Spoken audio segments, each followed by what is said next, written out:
Welcome back to the Hockeycards.se Podcast. Once again, it's me, Patrik, here in the south of Sweden, and David in Tennessee. And today we're going to take you through the draft. Why do we have one? What is it?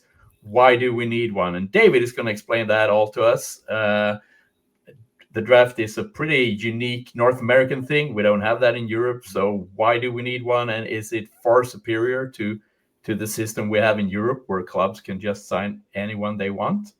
But first, we'll dive into the Stanley Cup Finals and wrap that up.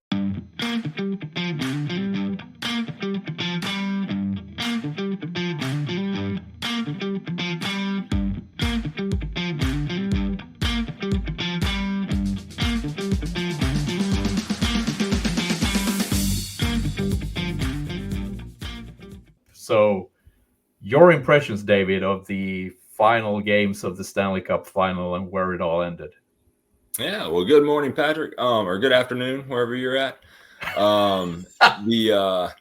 It was definitely an entertaining first few games. There was a couple games in there that were not the most exciting because they weren't close. It was. I had told you back during the finals that I was going to I'm going to take notes on every single game and blah, blah, blah. And I did. But really, you only needed one note at the end of it, which was if Florida kept everything to 5-on-5, it was over. Just that simple. It became very clear that Edmonton's only chance was either getting 4-on-4 or power plays, and that was it. 5-on-5, Florida was just too much. There was definitely a elevated physicality to Edmonton's game, but that it wasn't a disciplined physicality. A lot of it, I think Florida got under their skin a little bit. Now there was it game 2 or game, I don't remember now, but one of the games they kind of beat Florida at their own game. It's like, oh man, all right, this could be interesting if they can keep that. But that was it. There was even I think before it started, we did a podcast and I said that, everything in my head, everything to most people that would make common sense is that Florida would win this. It was just a gut feeling that Edmonton would win it. And I went with the gut, which is why I never bet, because again, I was wrong. But they did. I mean, everything that we thought, just from a straight up hockey standpoint, taking out all gut feelings. I mean, Florida I tell you what, that third line was insane for Florida. Yeah. There's nothing once McDavid and Draisaitl got off the ice. I mean, it was all right. What are you going to do? Yeah. And it proved to be that way. I mean, again, Florida kept it 5-on-5. They were going to win. And after that game where they couldn't keep it 5-on-5 and every 2 seconds there was a penalty, and it was just a 4-hour game, and it was and Florida ended up losing that one. It was like, okay, I think they knew exactly what they needed to do, and they went out and executed that the remainder of the playoffs, and it was, basically that simple.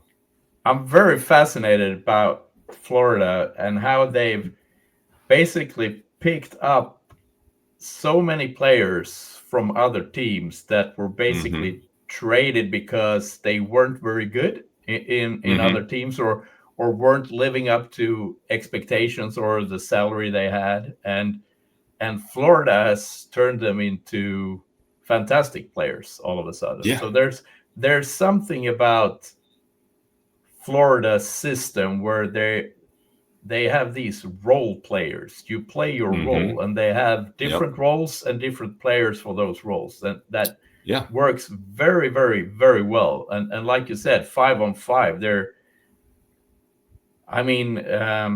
Bobrovsky has received a lot of praise. Someone talked about maybe he should be a candidate for the Conn Smythe MVP trophy as well. And I mean, he's been really good. Don't get me wrong, but it's not really Bobrovsky who steals the game for Florida. Right. It's Florida's defense. The entire team plays a very, very disciplined, tactical setup based on the roles the different players have. And And it's funny that I actually picked the winner this time. I never picked the winner, but I had Florida based on.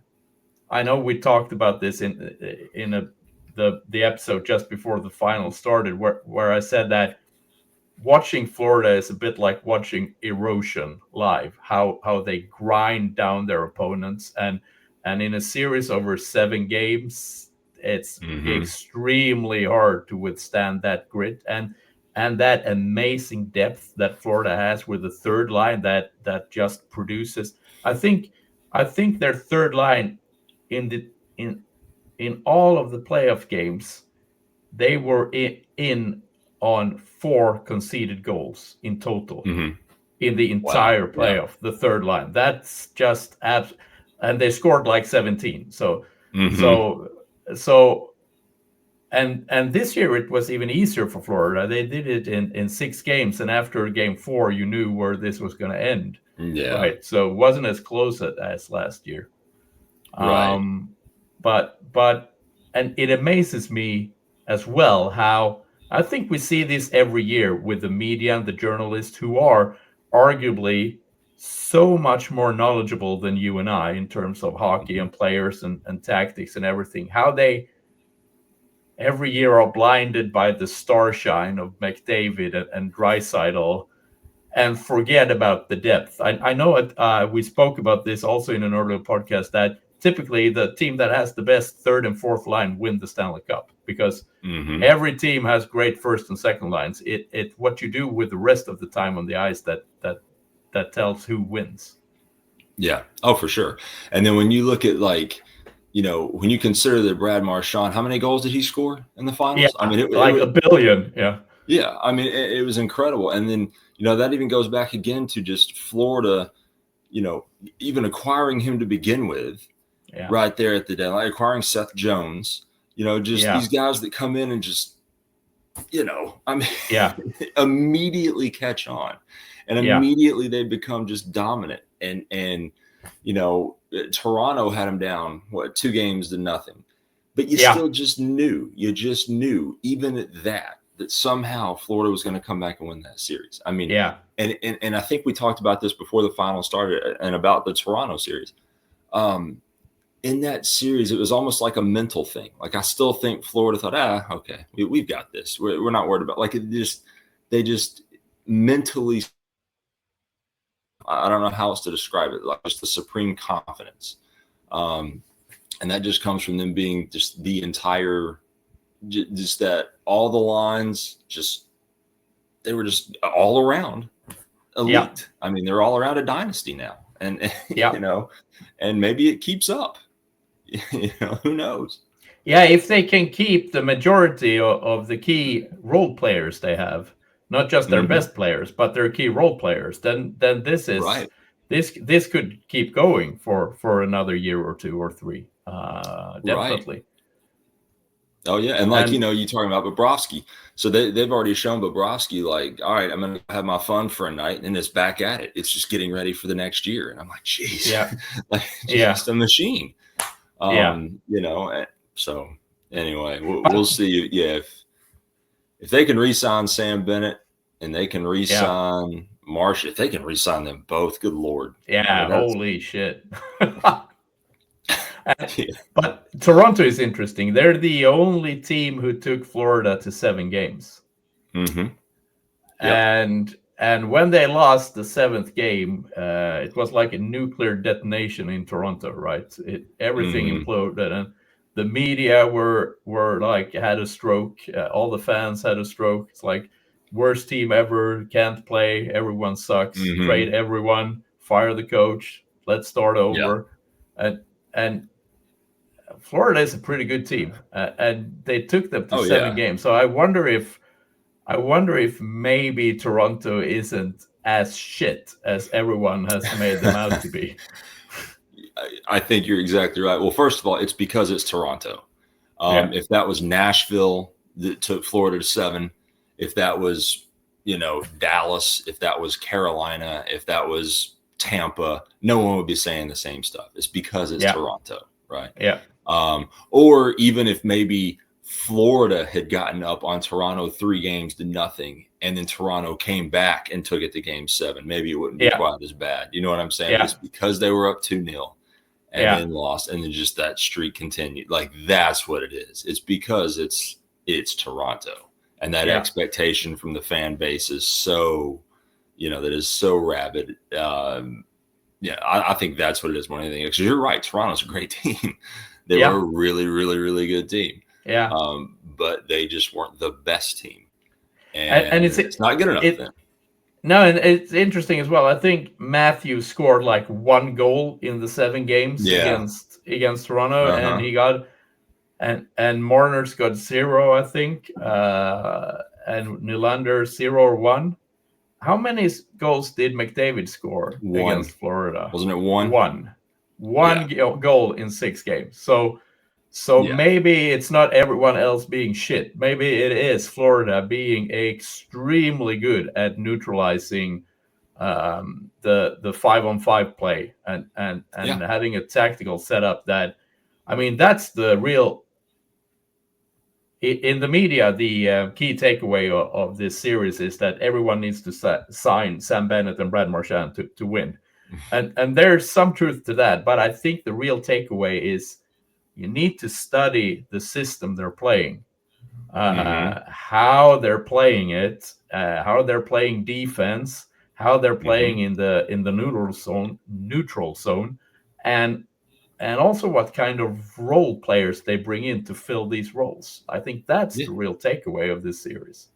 Oh, absolutely. Absolutely. And because you're right. You have these other teams that have a big 2 or a big 3.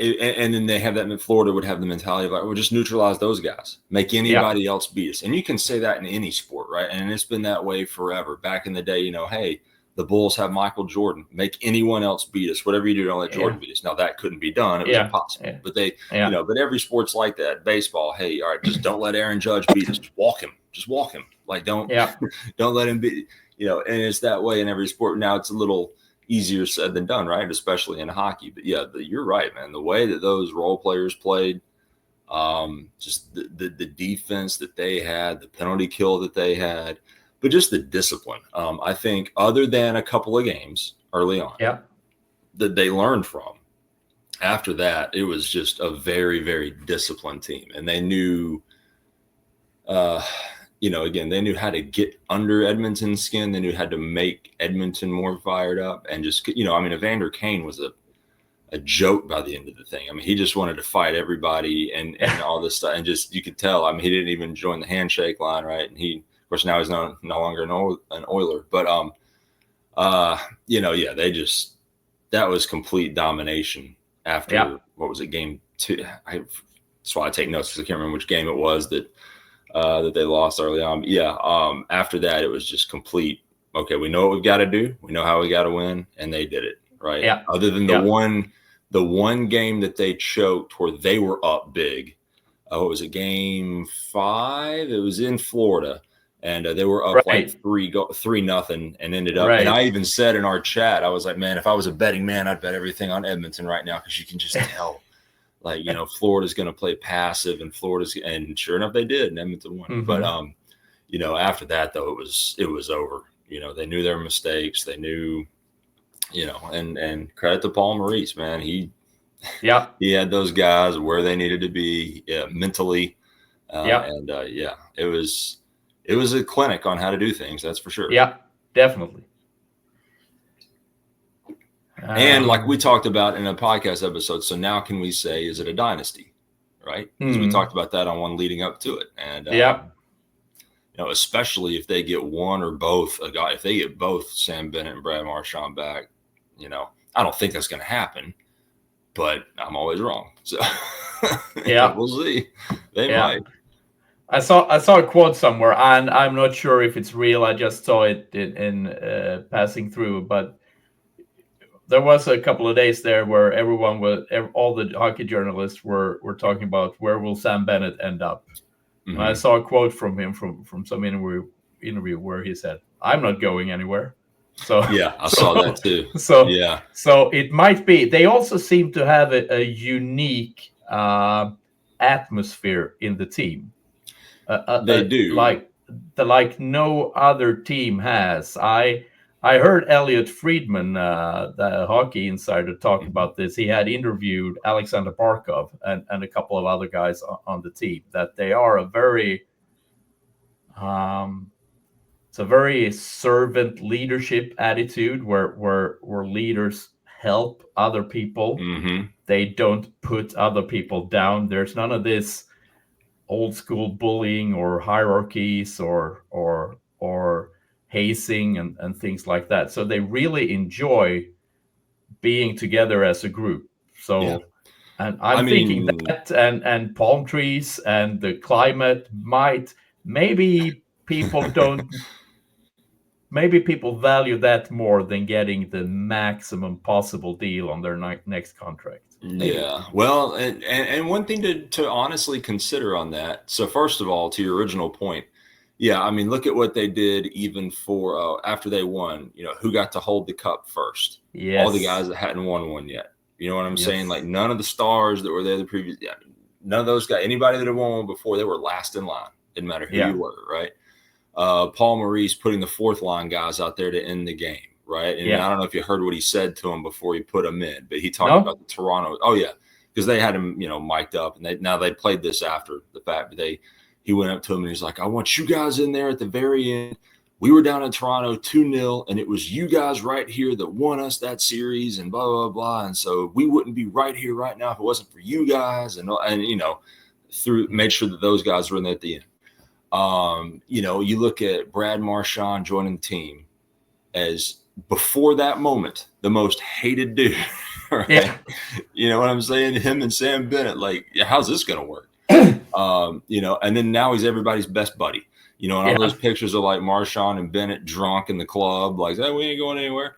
Like, maybe it's a thing. You're right. And from a financial standpoint, and this is a legitimate thing here in the States, different states have different state income tax levels. Some states, like Tennessee, doesn't have one. Florida doesn't have one. So there are players in all the sports that will choose a place like a Florida, take a little bit less money because they know that they're keeping that less money, or keeping a lot more of it. Where I live in Tennessee, we are right on the border with Georgia. Georgia's right to the south of us, but where I live specifically is we're right on the border. And where I work, I can almost throw a rock and hit Georgia. Okay. And start a war. But but Georgia has a state income tax and Tennessee doesn't. So, when I hire somebody, it's, I kind of always feel for the people that live in Georgia because they have to pay that state income tax, whereas we don't. Yeah. Now, granted, there's benefits to that. I'm not going to get, but benefits to the state income tax, I should say. Our sales tax here is much higher, things like that. But property tax and things like that. Property tax. Oh, God knows I know. Mine just went up a ton. And basically my mortgage, because of the property tax increase, went up like $300 a month. Out of nowhere. It's like, whoa. So anyway, but players will choose to play in a state like Florida. And that, that could factor in there. But you're right. I mean, you get down there in the sunshine and the beach and the nice, how do I say this? The view in all ways, that very tempting, very, very tempting. Plus you can also be a superstar and still lead a pretty normal life. Yes. Because hockey isn't that big, right? So correct. So compared to being in Toronto, for example. Correct. And that's crazy. Funny. And I meant to bring this up. We didn't get to do a podcast last week. It was a rough week. So I think I read a thing where it said something like one of the games in Florida was some of the loudest decibel readings or whatever internally. But I don't know if you noticed this or if anybody else noticed this, but when I was watching them live on TV, it seemed like the Edmonton crowd was just way, way louder. Yeah. Right. And then the Florida fans, there was nobody there. But then you read these stories about how wild it was there. And I'm just like, well, what's the difference in the coverage then? It's the same TV crew covering all of it. Why did it seem so quiet and subdued in Florida? And it would make sense, right? I mean, because just what you said, why would Florida be as big a deal? Or, I'm sorry, why would hockey be as big a deal in Florida, especially South Florida, where it's all celebrities, versus Edmonton? And like, it felt that way watching it. Like in Edmonton, it's like, oh, this is a real home ice advantage, right? In Florida, it was like, is it really? But then to go back and read stories, it was. So I don't know. I heard the Swedish commentators over here who were doing the game. They said when they started in Edmonton and then they went to Florida and then they were back in Edmonton for Game 5, right? And in Game 5 they said that the crowd makes a lot more noise here in Edmonton. It's a much better hockey crowd in Edmonton than in Florida. Yeah. So much more noise, much more consistent noise, consistent cheering. Right. Not being quiet for periods of time and things like that. Right. So, and that makes sense. That makes a lot of sense. But, again, it weirded me out reading those stories about like these extreme crowd volume decibel levels in Florida. And it's like, it did not come across that way at all on TV. So at least to me. So I don't know. But yeah, man, complete domination. It's a lesson on how to do it. Yeah. But if we're looking a bit towards the future, then this week is draft week. Okay. So, David, take us through this for those of us who are European. Why do we need a draft? Why can't clubs just sign whatever players they want? Yep. Now, and of course, I'm going to present this. I am certainly in any sport draft expert as far as like, I don't really get into the drafts. I know a lot of people here do, like, especially the NFL, the NBA draft was last night. I couldn't tell you anybody, right? And, maybe way back in the day, before I had kids and stuff, I might pay a little attention to like it's a big event. For football and for basketball, they're pretty big events, but especially football. Football is a destination. Like, people travel from across the country to go sit in the draft and boo every time the commissioner comes up and do all the things. No one cares about baseball drafts and no one cares about hockey drafts here. Yeah. And a lot of that is because, like, we can't name any of the players hardly. But that's just, it's true because, and a lot of times, like, especially like in baseball, it might be some 16-year-old drafted or some 17-year-old drafted that's still in high school. Yeah. That's just the way it goes. But overall, the theory behind the draft is competitive balance. It's to say, okay, this team, Chicago, let's say, God, you guys were terrible. So in order to try to make you more competitive, we're going to give you a better chance at the first pick. So that you can get you can get Bedard, you can get the next generational talent, blah, blah, blah. And in theory, it would be, okay, worst team gets first pick, best team gets last pick. Everybody gets a pick. And there's, I think, 7 rounds in hockey. Everybody gets a pick in each round. Now, you can trade that pick, which and a lot of teams do. I mean, and let's be honest, after the first round, sometimes 2, a lot of times the rest of the draft picks are used as like trading chips. Yeah. That's just the way it is. But in theory, that's what it's for. Now, we have the lottery system. Obviously, hockey has it, basketball has it. I'm not sure anymore because I don't pay attention to the NFL anymore, honestly. But basically, that is to prevent tanking. So, like, in other words, those teams, if you're not going to make the playoffs, it's better to be dead last than it is to be one spot out of the playoffs. Yeah. And teams would tank. I mean, teams would just not even try. And that's unwatchable. It alienates your fan base. It does all the things, right? So the lottery system, in theory, helps prevent some tanking. Because just because you're the worst team, you might not get you may get pick number 16, right? And it doesn't do you any good. Because there are some drafts where, like, outside of the top 2 or 3 guys, you might as well trade that pick number 4 because it's not going to matter as much, right? Trade it for 2 second-round picks or something like that. And a lot of teams do stuff like that. That, in theory, is the reason for the draft is competitive balance, and I'll equate it to Premier League and stuff like that, where it's just like whatever oil baron has the most money and can throw it, or tech baron has the most money and can throw it at every big star in the world, and you've got 3 mega teams and no one else stands a chance, is to kind of prevent that. So that's what it is. And I could see both sides of the argument. I really could. And right now you kind of have that, the Dodgers here in baseball kind of figured out like a little loophole about how to get like all these great players, but defer their contracts so that they can still come in.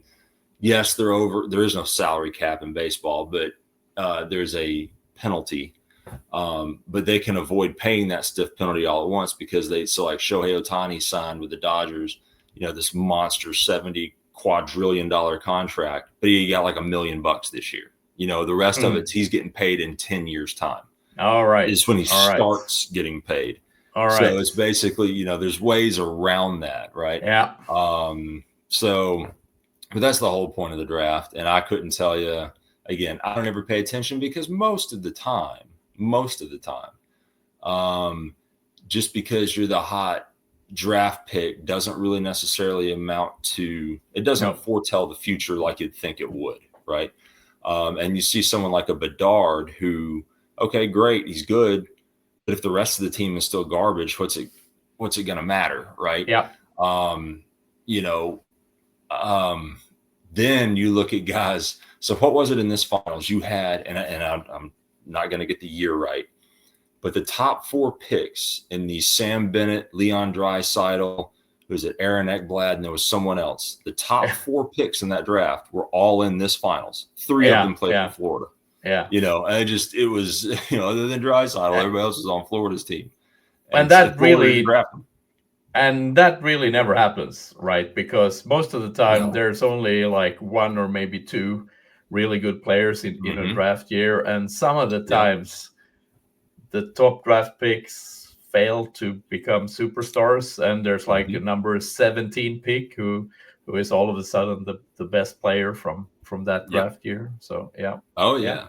And I think, and each sport's a little different. I think one of the reasons too that the NFL draft, so American football and basketball, I think those drafts are a lot more studied and focused and attention given because those 2 sports specifically, a lot of times the guys that are drafted high do make it. Like they do pan out and they do become superstars, and they do, especially in basketball, because there's such an individual skill component to that. Yes, it's a team game, but you clearly know who the studs are.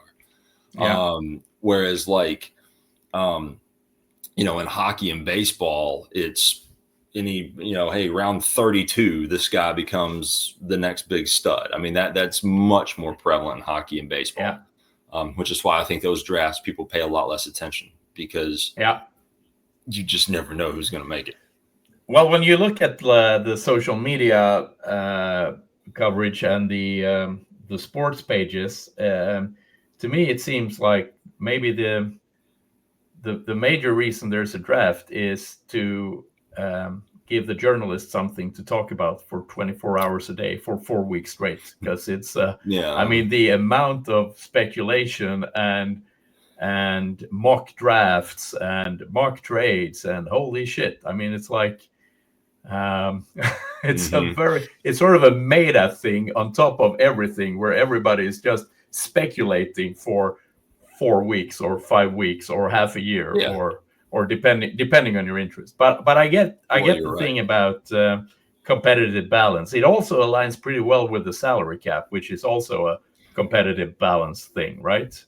Yes. And one other thing I'll say about the differences between, let's call it baseball and hockey versus football and basketball, is baseball and hockey is much more organizational as far as there's a minor leagues. There's a true development. So when you get drafted as a hockey player or a baseball, let's say, whoever drafts you, chances are you're not coming up to the big team for a year or two, right? And in baseball, it could be many, many years. Like you start at the lowest level of that organization's team, right? So like I went to 2 nights ago, I was at a minor league baseball game. We have a AA affiliate in town here that's been here for 100 years.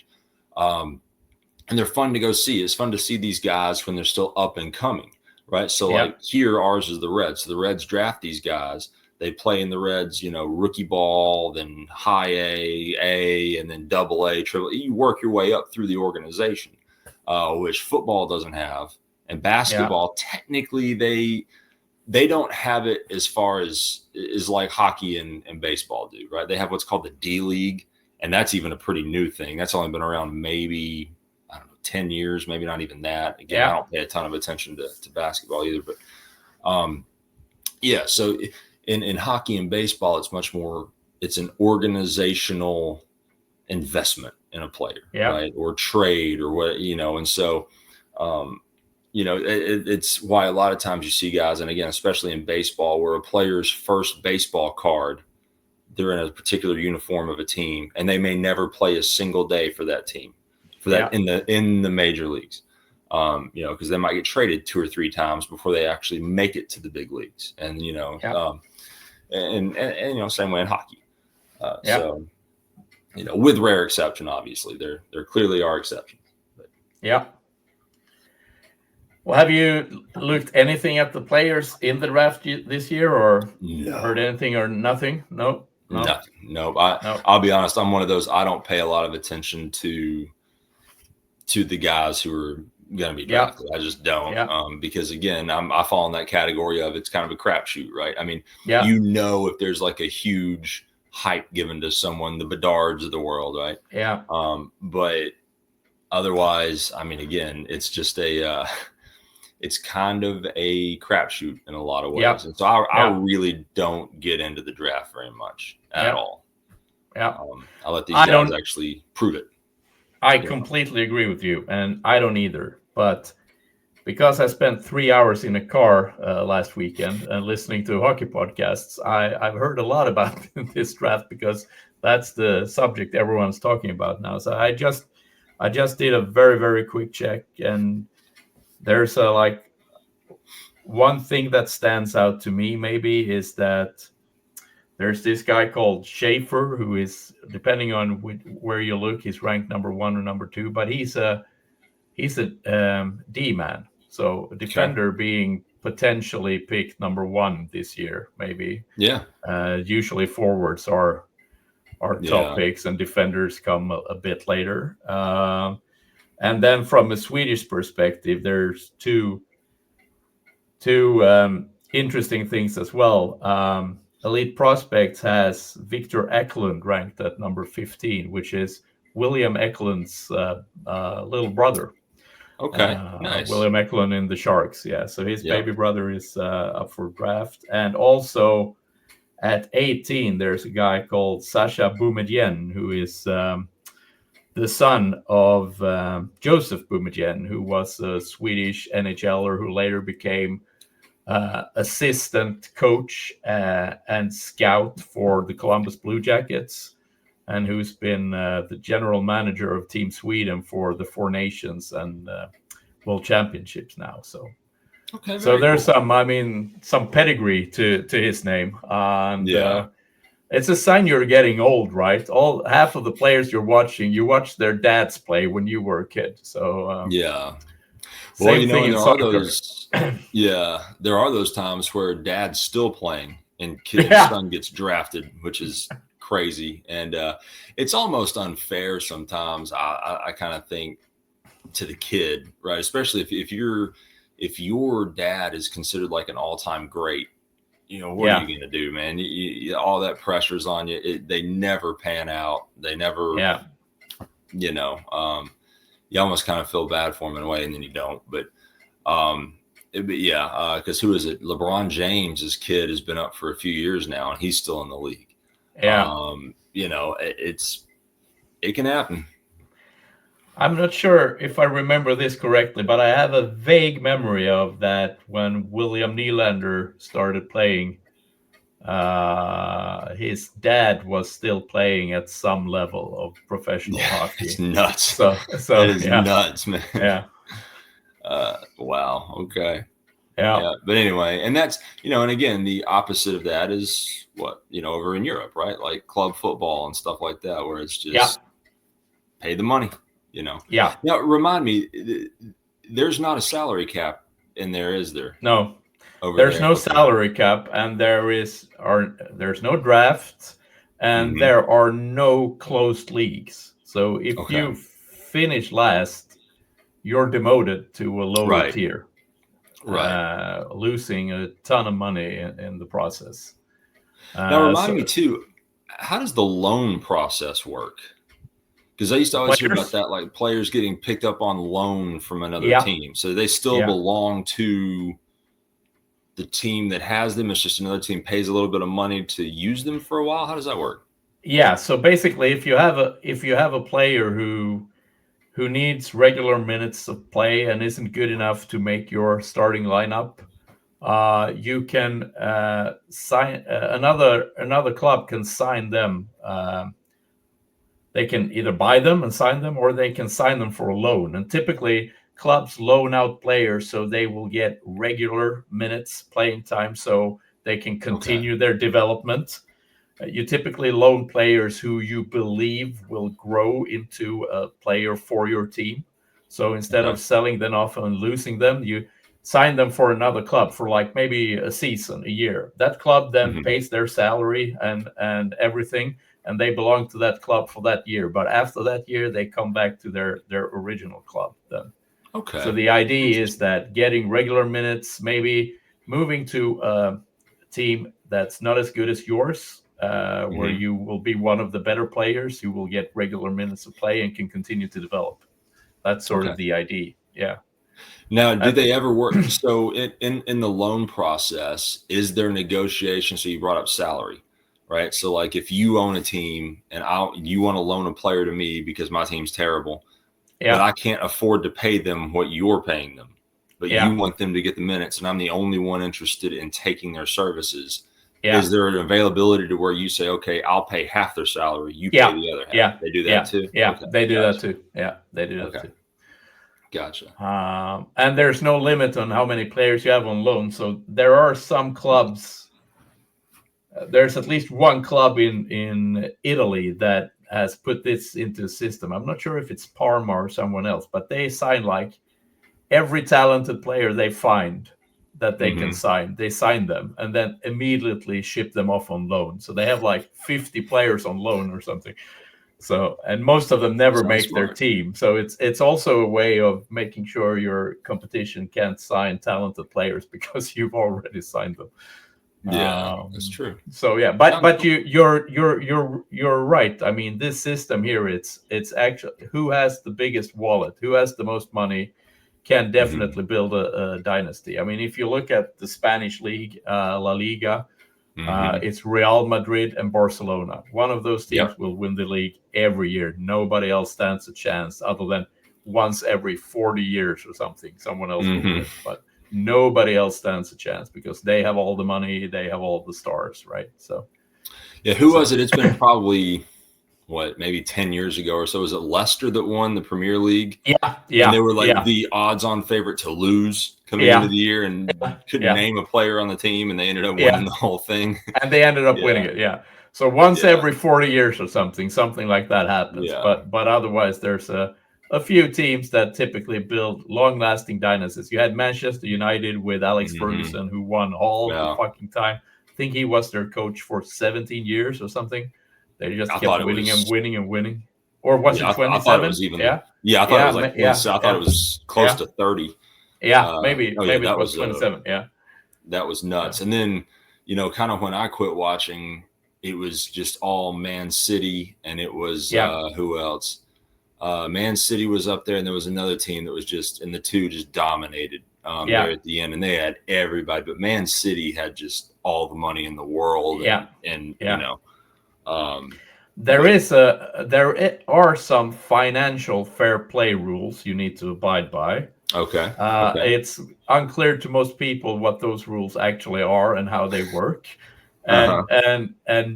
And there are a lot of suspicion that most of the top end clubs like Man City are in violation of these rules. Mm-hmm. Sometimes clubs are investigated. Some they can be penalized with, they can lose points or be demoted to a lower tier, things like that.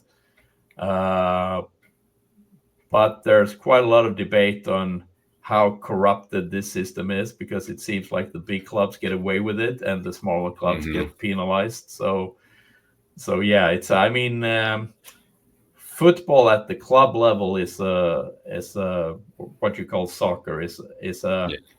a fantastically passionate sport with passionate Oh yeah. fans and great things happening, and it keeps things interesting that there are no closed leagues, because it can't be just about the money. You can't tank, Mm-hmm. because then you'll Yeah. be demoted.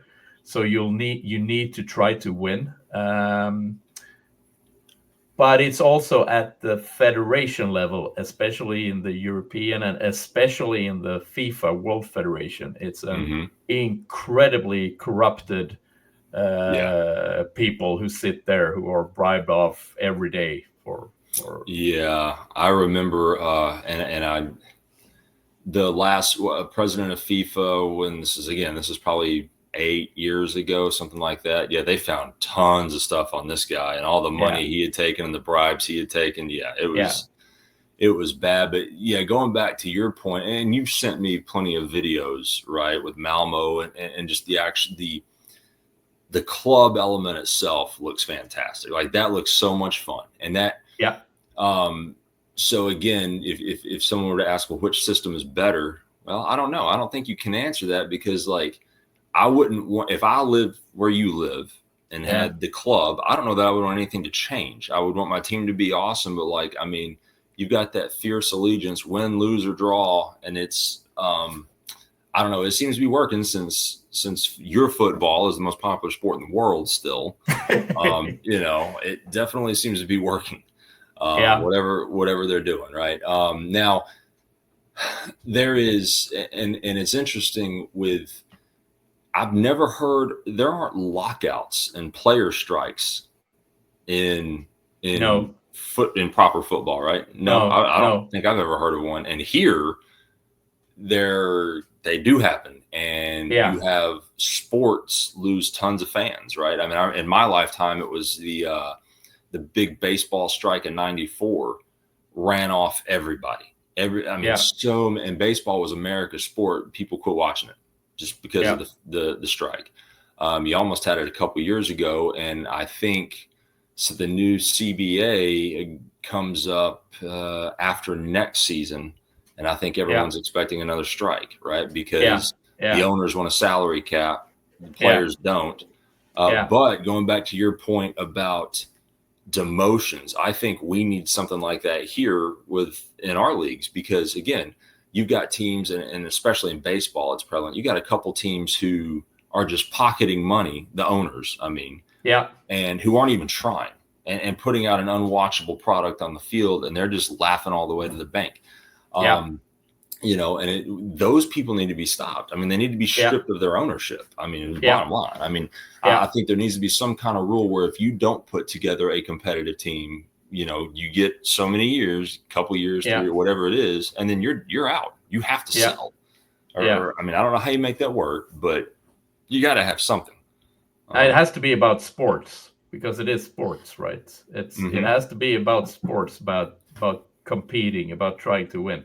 And I mean, there's another interesting element here to the club version of football, where you don't have franchises, but you have clubs. So, I mean, the leagues doesn't own the teams, right? Okay. The league is just an association. You could, if you want, you can pull your team from the league and start a league of your own if you want to. Nobody in their right mind will probably do that, but you could. And the thing I was about the club aspect and the allegiance aspect to football is that you may not necessarily be in it to win the whole thing, which is very, I think, contradictory to what it's like to be in the NHL or in the NFL, where you have, like you said, you have things to ensure competitive balance, like salary caps, like drafts, to make sure everyone can win at some point, or build a team that could win, right? And everybody tries to win. But there are teams here who have never been higher than the third tier in our system of football, who has never been any higher than that, and who have people who go watch them every week, watch the game, because it's their local team. It's their team. They go watch it because it's their team. I think maybe it's similar to the feelings you might have for like college sports in North America. This is my team. I watch it because it's my team, and for some people, I mean, and I think a good illustration of both the European system of sports and also this club allegiance, if you want to dip your toes into it, there's a documentary series by Ryan Reynolds and his friend from Always Sunny in Philadelphia, Rob McElhenney, called Welcome to Wrexham, where they buy a Welsh club called Wrexham AFC, which is in the fifth or seventh tier of British football, the lowest professional level. And they try to restore that to its former glory, and it's made in part to an North American audience, so things are explained how things work, and you also get to see the allegiance bit, how these people come out every week to go watch their local team lose again, and they do that every week, and every week they want to go home and hang themselves, and they feel terrible for a week, and that's what you do, right? So. And that definitely hits more to the collegiate aspect here, right? Because in theory, one of the things where I grew up here in the South, it was, college sports ruled. Now, some of that is because we didn't have a team here. The closest professional team in any sport to me from here when I was growing up was 2 hours away, right? Yeah.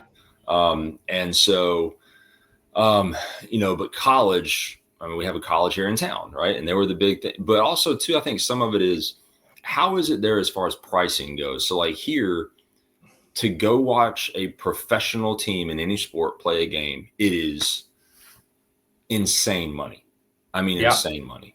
And like a family of four could maybe afford once a year, your average family of four, right, to go watch a professional team play a game. And if that team tanks all the time, if that team's no good, to a lot of people, it's tough to validate spending that money. I just remember when I was growing up, though, it used to be a very affordable thing, right? We used to go all the time to games, college games, mind you, but still, like, you could go and even our minor league team here, you could go. Yeah.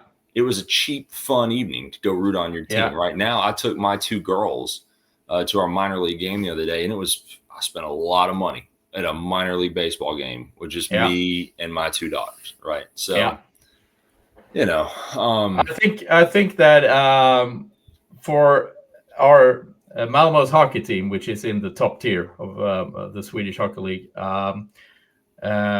if you go with one adult and one kid under the age of 12, I think. If you sit at like they call it the family stand, which is like behind one of the goals, one adult and one kid is $15 total. Wow. Yeah. And the Swedish Hockey League is ranked, I think, third in the world, so it's a decent level of hockey. You get to see. It's not as good as the NHL or KHL, but it's right. It's but good. It's still great it's stuff. Good. You said $15 total. Yeah, for one adult and one kid. And if you buy like decent seats on where you're not behind the goal, but you don't have the most expensive seats, it's like $35 for a ticket. Yeah. Okay. See, that's great. That's much better. That's is a beverage, is a soda or a beer like $20? Is it like it No, is here? it is a lot more expensive than anywhere else, but it's Mm-hmm. still like half a liter. A bottle of a Coke, half a liter is probably like around $3, Okay. something like that. Yeah, Gotcha. All right. $3-4. So, Yeah, yeah. So a beer is probably like 12, $15, okay. maybe something like that. Yeah, Gotcha. yeah. What's funny here for our minor league team, they have what they call Thirsty Thursdays. So they have very cheap beer on Thursday nights. Thursday nights are always sellouts because at the price that they put their beer, you can't go to any bar in town All and right. get beer. Is so literally those are always sellouts, and 9 out of 10 people that are there are only there to drink cheap beer. They don't care about the game. They don't watch the game. They congregate out in the. It's pretty wild. It's not very fun to go to, but but Thirsty Thursdays, man, they have that, and just the cheapest beer in town, and so those always sell out, even by people that could care less about the game. They go there on Thursdays, but yeah, I kind of wish we had some more of that club element, that kind of thing to it.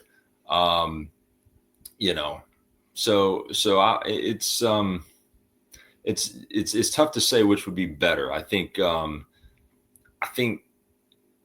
don't think you could incorporate either system into the other existing system, if that makes sense. You know what I'm saying?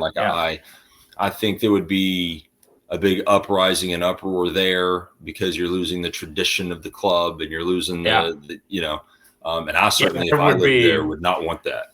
There would be lynchings. Yes, exactly. Yep. And I could see that. And that's, and also too here, if we tried to incorporate some of that aspect of it, right? It just wouldn't work, but it would be more from I don't know that the fans would have a problem with it. Like, let's say relegation. I love the idea of relegation. Yeah. And I think the fans would probably be okay with it, but there is no way in hell any union's going to let it fly. Yeah. It will not happen here. Yeah. They just no chance, zero shot.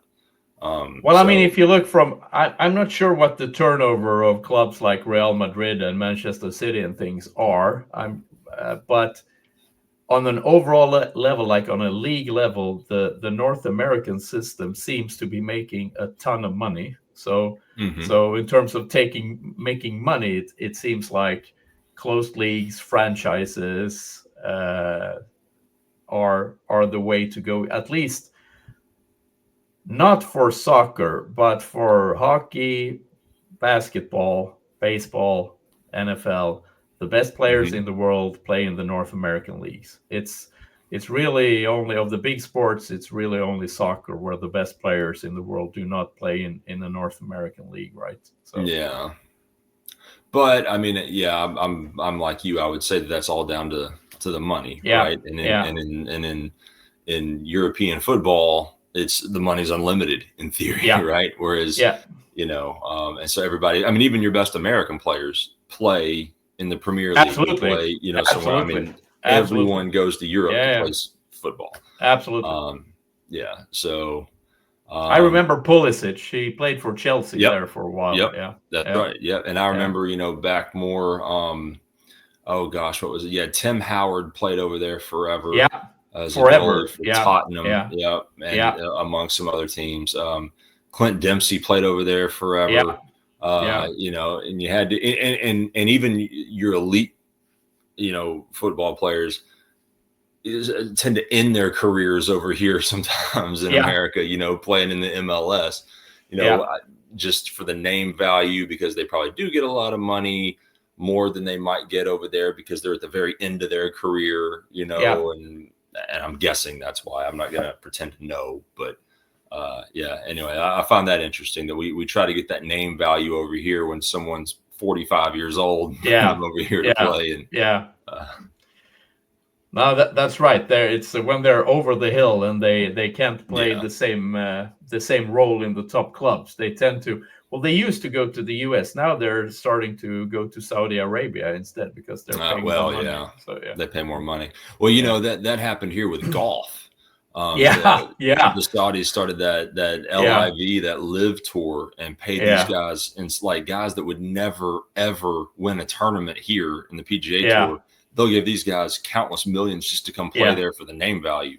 And yeah, people made the jump. It's a huge yeah, controversy here, or at least was. yeah, yeah, yeah. Um, Same you here. know, It's same here. Yeah, yeah, yeah. yeah. Absolutely. So, and you know, and I can see both sides of the argument, but I mean, at the end of the day, if I'm a golfer, or name the sport, right, and someone is saying, "Hey, listen, you're not good enough," or if you realize you're never going to be the Tiger Woods over here, you're never going to be this. Maybe Yeah, you're, over the hill, maybe you're whatever, and someone is saying to you, "Hey, I'll give you way more money in 1 year to yeah, come over here and lose yeah, than you'll ever make over there." yeah, I have a tough time not doing it, right? I yeah, mean, yeah, and in the business world, people get, I had a friend of the family that did that. He got paid a ton of money to yeah, go work in England to finish yeah, off his career. yeah, I mean, astronomical money.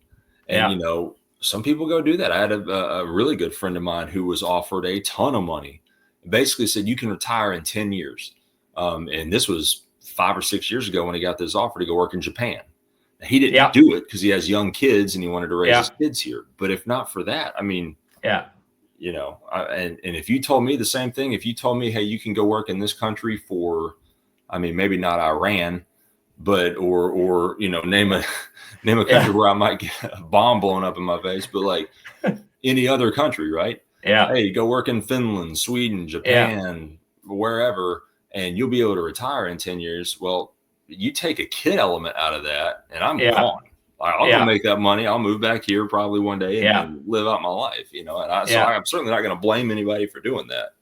Yeah. Right. Yeah. Thanks to everyone who's stuck with us throughout this episode and listened. And I think we might be back with another episode or two before the summer break kicks in, right? So